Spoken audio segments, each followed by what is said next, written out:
Hi, and welcome to our show today. Today we're going to be talking about some celebrities, some major motion pictures, and my own career as a nurse on the movie sets, as well as my guest career, Dr. Kathleen Sandman, who is a chiropractor who has worked on many movie sets. And as you can see here, I have some pictures autographed from old Chicago. One is Patsy from Happy Days, and one is the singer Dion. And we met many, many celebrities there, which we'll be talking about, as well as working on major motion pictures. So I'd like to introduce you to Dr. Sandman, Dr. Kathleen Sandman. Thank you for joining us. Thank you. It's a pleasure. You and I met at a women's networking meeting in Oak Brook at one time, several years back. And the next day, as a chiropractor, I called you as the nurse on the movie set Toughest Man with Mr. T to come out and perform services, right?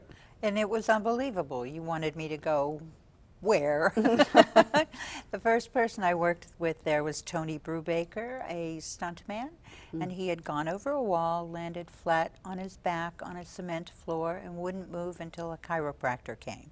And it was the beginning of my learning that the movie people really do respect chiropractic. And I thank you. Well, you know, I had worked on several movies prior to that. One in particular was The Fury, which was filmed at Old Chicago in Bolingbrook, at least parts of it were. And actually they used a form of plexiglass there where they could shatter a window to the beer garden. They had a ride was coming off of a ride and going through it for one of the scenes, and so that nobody would get cut, they had special windows put in that would not cut anybody because they weren't glass. And I know we used a similar plexiglass on Toughest Man in front of Mr. T when somebody threw a punch so that he wouldn't get hurt. And we also had special types of tape that were put on people's wrists and things. And I also remember that it was raining and he had a lot of kids out there for one of the scenes from the neighborhood that got to watch things, and he was very concerned that they'd get pneumonia, so he did everything he could to entertain them and said, please go back into your houses, and gave them gifts and things like that. So that was a fun movie. But other than the movies, I also don't want to forget that you also were a chiropractor with the Denver Broncos, right? Right. My first job out of school, actually, I started working with a group of doctors, the Rehabilitation Associates, who worked with Denver Broncos, and I had never seen a football game, so they took me. But you were a cheerleader. Well, that's for basketball. Oh, okay. Small town, small town. Okay. So they took me to a football game. We sat on the sidelines. That's the first time I'd ever seen a game, and it was right there. And they taught me a lot about athletic injuries. Athletes are great to work with because they follow your instructions. You tell them to ice for 5 minutes, they're going to ice for 5 minutes. You tell them to walk or exercise or rest, and they do it. So they heal well, and they really support But they're chiropractic. so big and you're tiny. You're small but mighty, right? Well, chiropractic is not force. It's not rack 'em, crack 'em. It's leverage. So it's all a matter of what position you're in and doing it the right way. Well, having had your treatments, I know that there's no cracking and no pain, no anything. It just really makes you feel good afterwards. And if you know the way the bones and muscles are put together, it's a matter of stretching and what you do with your hands and motion. But it's not force. Never force. If it hurts, it's really not going to help. It's not a no pain, no gain kind of thing. Chiropractic should not hurt. Well, as the nurse on the movie sets, we had to get there very, very early in the day before the crew started, hanging lights, plugging in electricity and things like that, because people could get hurt during those injuries, similar to the people that were the employees at Old Chicago. We also had to be there before the ride started. The ride operators had to get medications. I found a cold medication that would not make them tired because you can't have drowsy ride operators. But back to the movie sets, I mean, it's like taking care of a large family or a small town because there's so many people on the crew that do different types of jobs. I mean, there's burns, there's frostbite, there's all different kinds of the normal chronic conditions, allergies to food. Food, we know, is a big thing on movie sets. Huge thing in the movie set. Everybody is eating. Everybody's waiting for dinner or just over dinner or ready for snacks. Well, it starts early in the morning. I remember donuts and burritos and things, and I remember Tony Bill in particular on the movie My Bodyguard, the initial movie My Bodyguard, which was done with Christopher Makepeace and Adam Baldwin and Matt Dillon, as a matter of fact. And he would order things like have an airline stewardess go to New York for Nathan's hot dogs and have somebody go to California for hamburgers, in addition to the craft services, which was feeding us all day long. And Chicago has a lot of unusual eating, too. The guys on Crime Story took me once to get a pork chop sandwich. I'd never heard of one. I didn't know what it was. I've had that. And we went with Dennis Farina and Tony Dennison, who's in The Closer now. Mm-hmm. And yes, food is a big thing on movie sets in Chicago, at least. That's alongside the expressway. I think the Dan Ryan, where you pull up and there's a couple of those places that have the pork chop sandwiches going. I know the police go there all the time. They're very good. Well, they know all the good places. Okay, I'm trying to think. Some of the other movies that I worked on were Conspiracy of Love with Robert Young and Drew Barrymore. And as a matter of fact, I had to be with Robert Young 18 hours a day and not take care of the rest of the people. We had another nurse for the rest of the people because he had fallen in Canada, and they didn't want that to happen again. And initially when I met him, it was an interesting story because my husband woke me up in the middle of the night to watch the movie The Enchanted Cottage.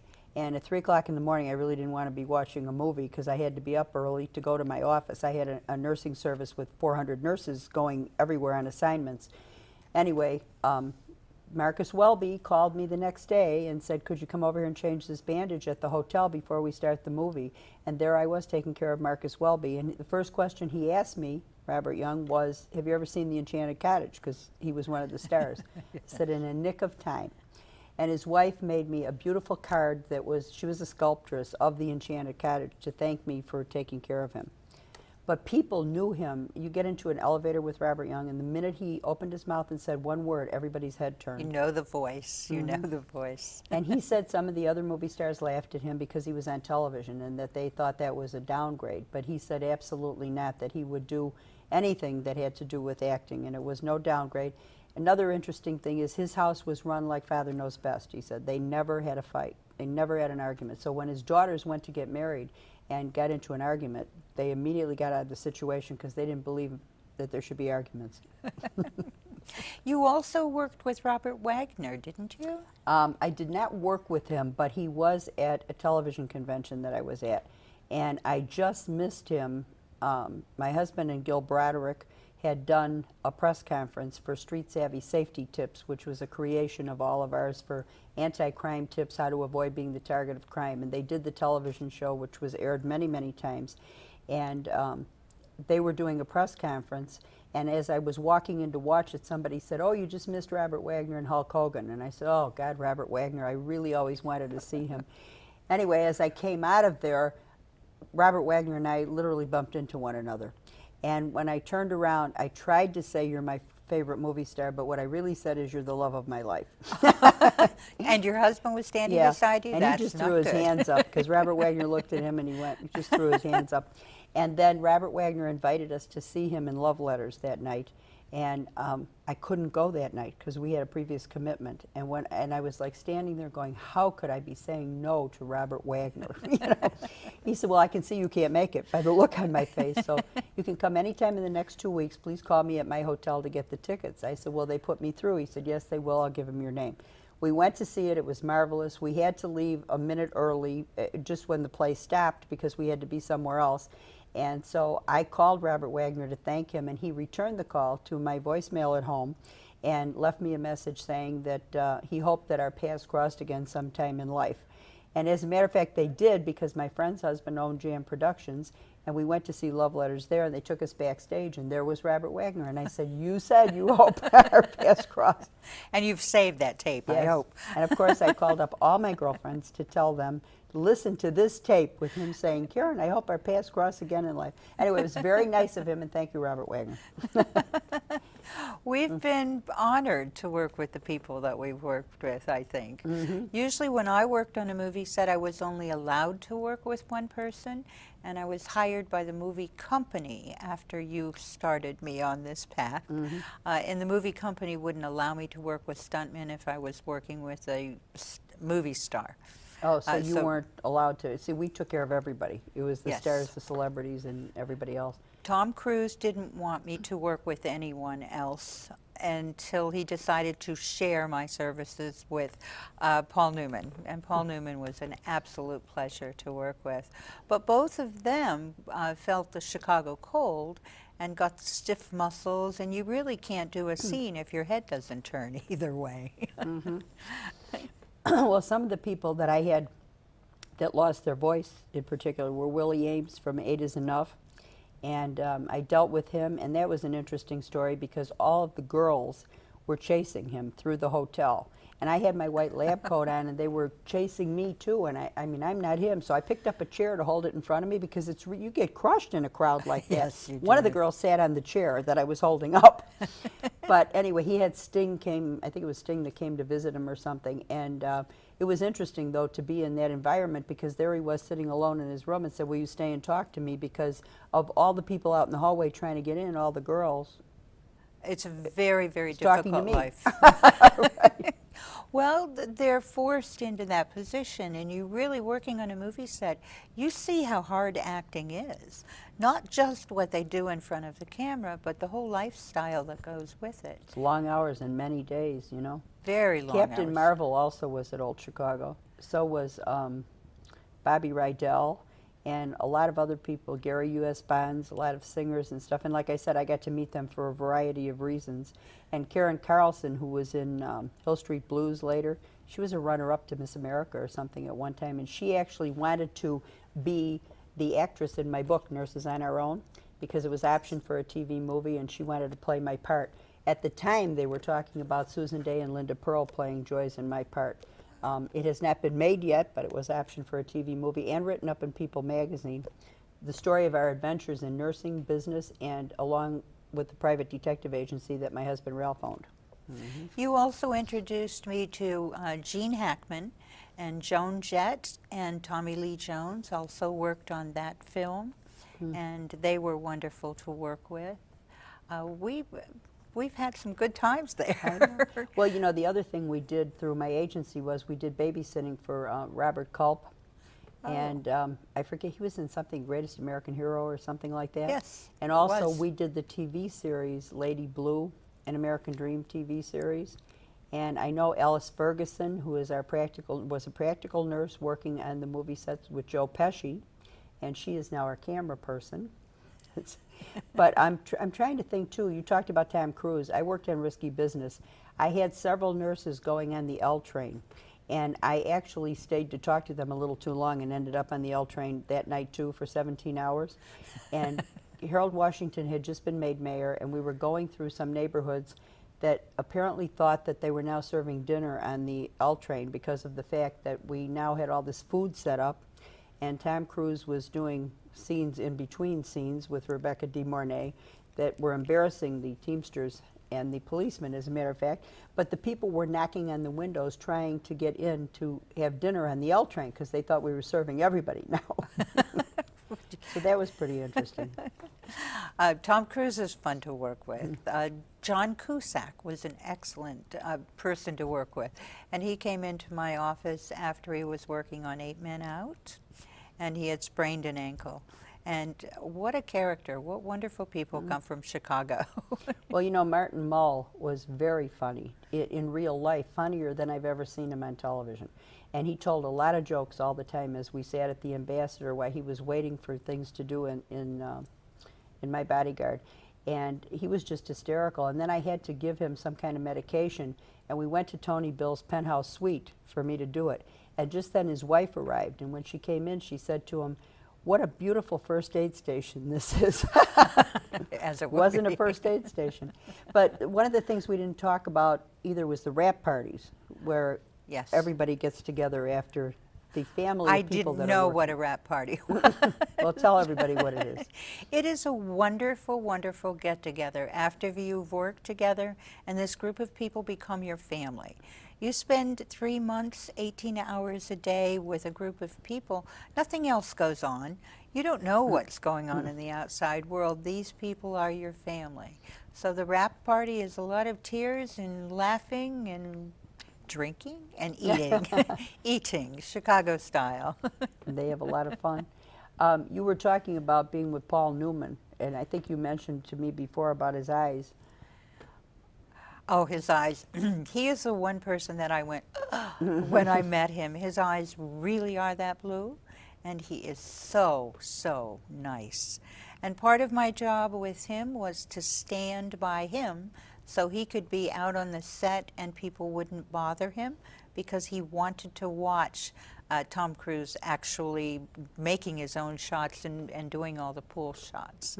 So he wanted me beside him all the time, and it was kind of nice. The only person that I ever knew that did everything in one take in front of me anyway was Robert Young.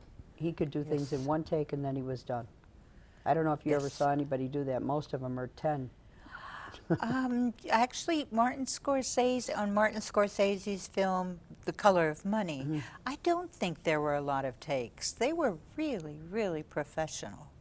And things just happened nicely. There is one time that I did see Paul Newman do 12 takes, but only because the other people were making a problem. Someone tripped over the lights. There was a sound and a telephone in the background. Something else going on. But usually that one went pretty well. Well, as I said, Dan Aykroyd made the gangs laugh so that they didn't cause us any trouble in Hyde Park, although they intended to, it appeared. But, you know, it was interesting, too. They were doing an article on my book, again, Nurses on Our Own, for People magazine. And the photographer was supposed to come to the movie set with us, which is not normally allowed. However, the producer did allow it. And he happened to knock over the camera, which is not a good thing. At that time, it was $5,000 a minute. Now it's probably $50,000 or more a minute. And but they were very understanding about it. But it was interesting to have him on the set too, taking all these pictures. They actually took 35 rolls of pictures of me in a week. Oh. From 7 in the morning till midnight every day. They went with me, called up everybody I knew that they could find to make questions and remarks to, my neighbors, my husband, and everybody else.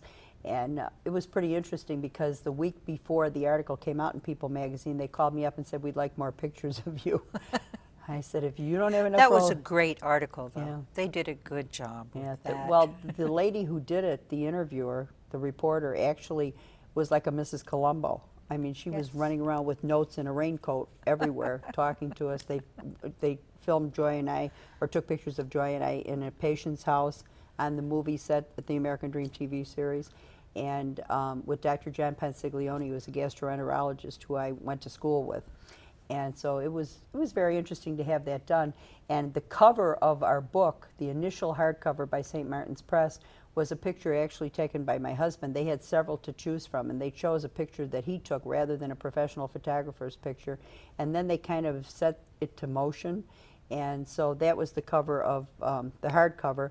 Then Avon was doing it in paperback, and they called up and said, "We need you to wear a red coat." I had black hair at the time, and Joy to wear a green coat. She had red hair. And I said, "We don't have a red and green coat." They said, "Well, go to Marshall Fields and buy them." And they sent out makeup people and hair people and everything. They did not end up putting those pictures on the cover, though. They actually put a caduceus, a nurse's cap, and a stethoscope on there. Oh. So that was interesting. And this time, we have pictures also that my husband took of Chicago that are in this iUniverse and authors back in print of Nurses on Our Own. By the way, this is not just for nurses. As a matter of fact, my husband's barber loved the story. He's read it 3 times, he said. But it's because it encompasses our husband being policeman, some of those stories, our adventures in nursing, in the psych unit, the ER, and as well as in business. And many of the things that we did, we had nurses traveling, we had nurses on movie sets, we had nurses having uniforms developed on them, occupational health at Encyclopedia Britannica and CBS and NBC. So there's a lot of different stories in here. Nurses or not, you'd be interested in, about lottery Now, winners, your poor husband, people. Ralph, has been with you through all of these adventures, correct? Right. Yeah, I guess he helped create them, yes. And he is a Chicago policeman? He was a policeman and a detective in robbery and on the SWAT team in Chicago. Okay. The most dangerous things he could find. Oh, I also wanted to mention this DuPage woman. If you haven't seen this out anywhere, not necessarily, this is when I had dark hair, but this is not necessarily the picture that you'll be looking for, but the DuPage woman newspaper, and she's done several stories on this show. So if you see these are free newspapers that can be picked up anywhere, particularly through the western suburbs. Ann Now, Schwab is the publisher. Crime Story was another film that we both worked, or series that we both worked on for a while too, and that had all Chicago actors. Chicago actors really do well, and a lot of people start right here. Didn't David Schwimmer also start here? He may have. I've never worked with him, so I don't know. And But I know Tony Bill, he did something with the class of '65, as a matter of fact. I didn't work on that. But he was interesting. I mean, he'd get on his bike and go right along the lakefront. He helped produce The Sting, I believe, and really he never had to work again after that, but enjoyed working and enjoyed bringing out new talent, which was my bodyguard when he had Chris Makepeace and Adam Baldwin. And the other thing I wanted to mention is when we have to set things up on movies, we have to contact the local emergency rooms too, because if we have to take anybody in, we have to do this quickly, and in a short period of time. We can't be sitting there because it does tie up so much money. So we do. And I also had to have a connection with every type of doctor and know that I could get someone in and out quickly, or have them come to the set. Well, I think along with you at the time on most of the movies that I did or consulting on was Dr. Fernando Lopez, who unfortunately has passed on 19 years ago, 2 days ago.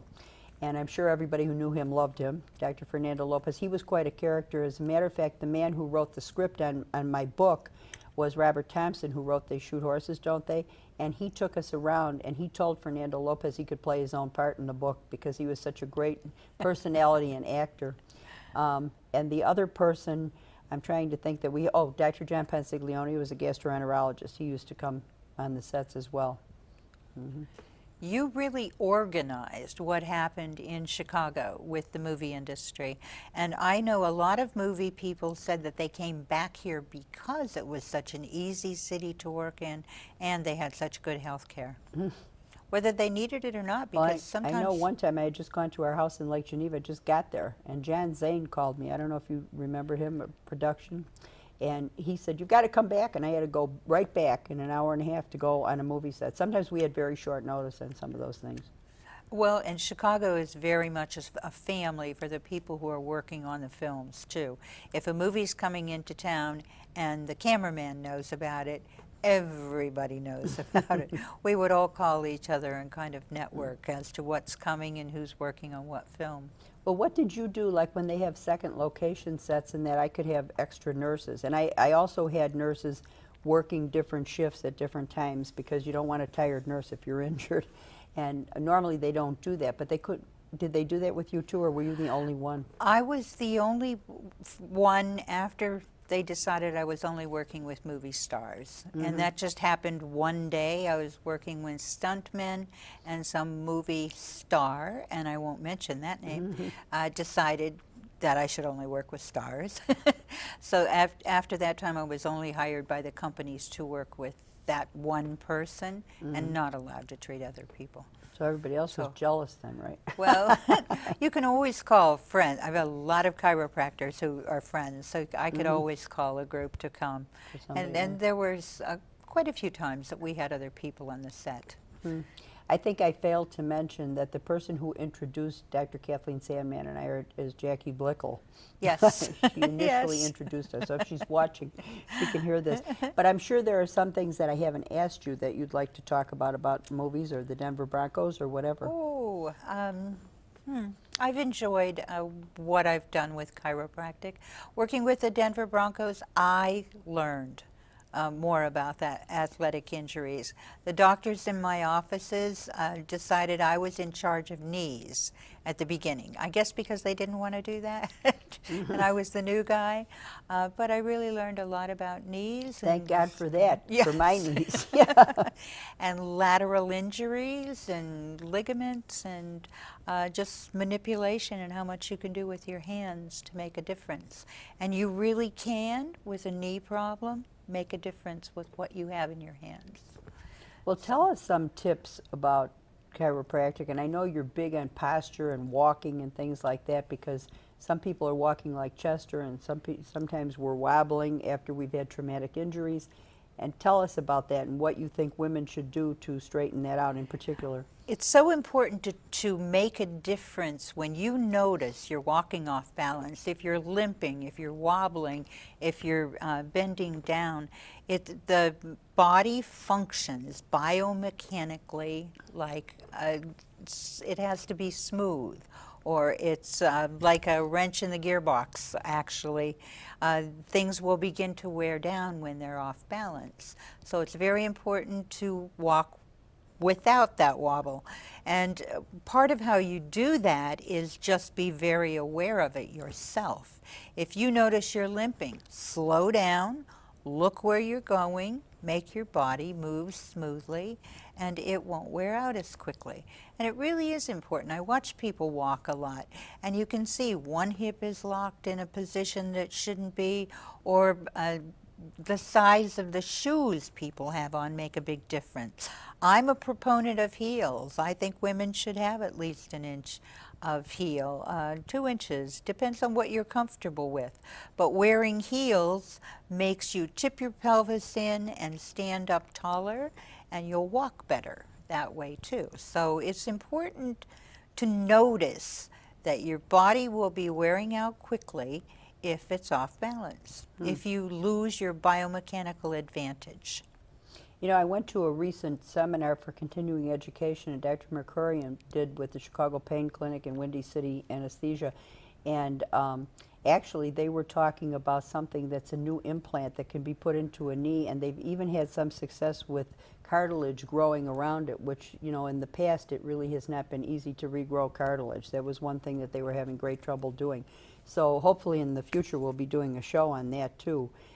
We did one in the past with Bionicare, who has a great brace and a great night wrap that you can put on with some electrical impulses.